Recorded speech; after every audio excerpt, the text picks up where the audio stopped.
আমরা এখন গেতাই নদীর কাছাকাছি চলে এসেছি। এই দেখেন, এখানে আছে মরিচ গাছ, সুন্দর একটা মরিচ গাছের বাগান। কত মরিচ গাছ, পুরাটাই মরিচের ক্ষেত।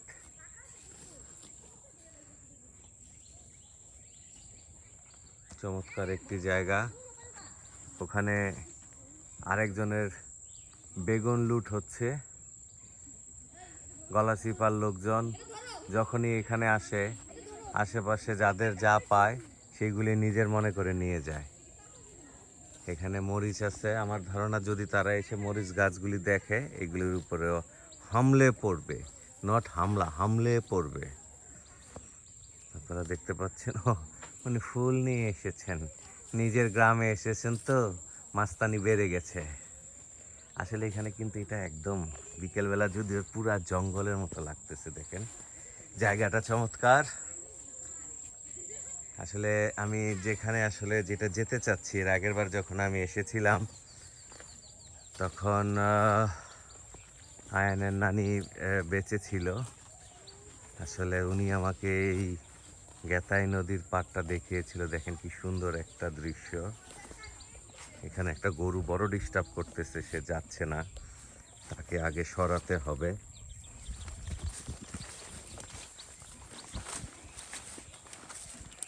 দেখতে পাচ্ছেন, সে আমার রাস্তার প্রতিবন্ধকতা তৈরি করেছিল।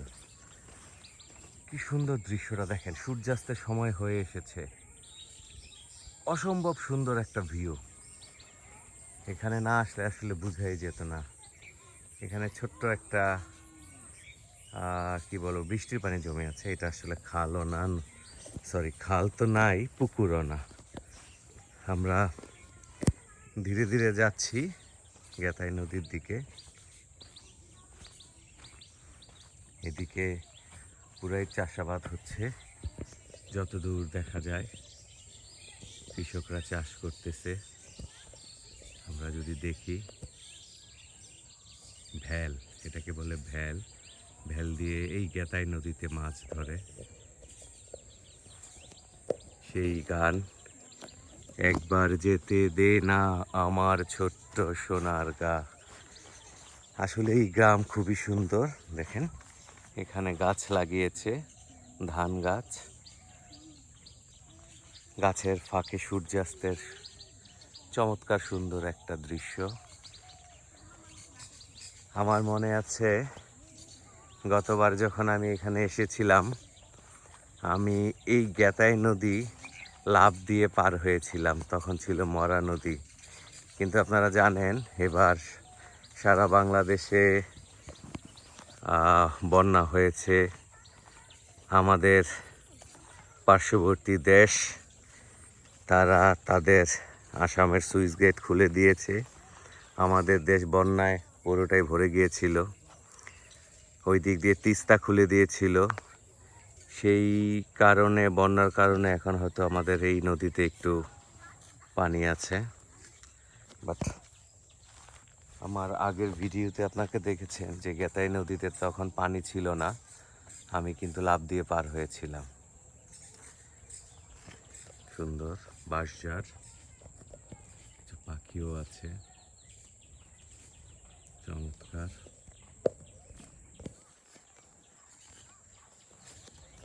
এই দিক দিয়ে এসে ওখানে মাছের জন্য আরো জাল পাতা হয়েছে। এটাই হচ্ছে আমাদের দুর্ভাগ্য দেশের, যে মাছের কোনো বংশবৃদ্ধির কোনো সুযোগই দেওয়া হয় না।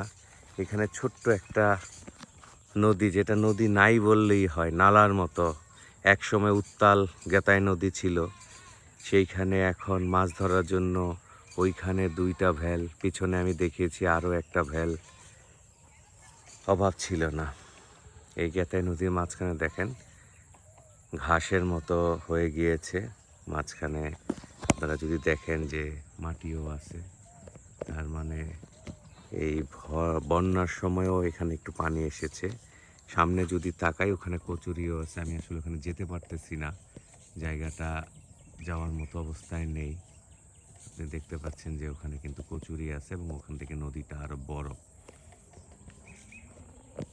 যাই হোক, যতটুকু আমি পেরেছি আমার ক্যামেরা বন্দি করেছি।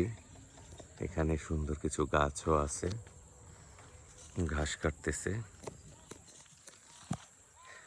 আর আমাদের বাকি যারা আছে তারা ওইখানে কি তুলতেছে আমি নিজেও জানি না, গেলে হয়তো দেখা যাবে।